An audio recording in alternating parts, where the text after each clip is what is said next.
هلا وليان، مساء الخير. شلونك؟ شو اخبارك؟ دجاج. عندنا دجاج؟ إيه. شنو دجاج؟ بوادي. البوادي؟ إيه. وانا هم عندي طحين. انا عندي طحين حسوي عجينة ال10 دقائق. حسن دجاج. ليان، هذا عندنا كوب طحين، نقول بسم الله.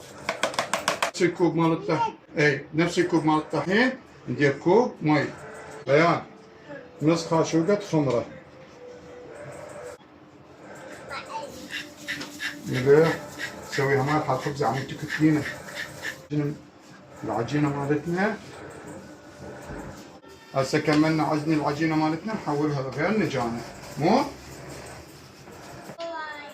دجاج بوادي. هسه احنا عجننا العجينة مالتنا خليناها تختمر، حولناها بغير نجانة. هسه هذا شنو؟ دجاج. هذا صدر البوادي. درجة حرارة 200. الدنيا مشتعلة بالطحين، هنا كثير الكاتشب. هاي مرة شرايح كبار.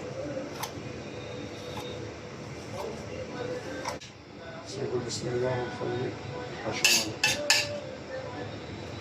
نحضرها بالجبن. نسويها بالأرجانة.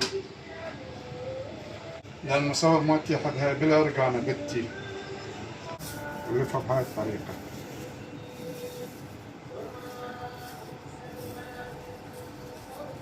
هاي أهم شيء هيك بهاي الطريقة تلفوها زايد تصير شلون الصمونة وتضغطوها عند الجبن ما يطلع منها. المرة قالت لي شو تسوي بهاي؟ اجت تساعدها.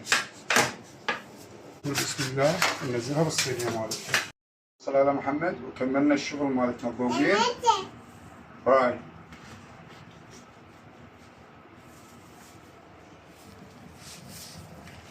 هذا بعد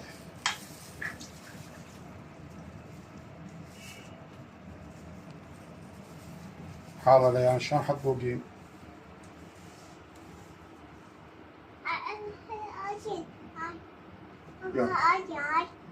بسم الله ونقص هاي هم جيد من هاي ليان.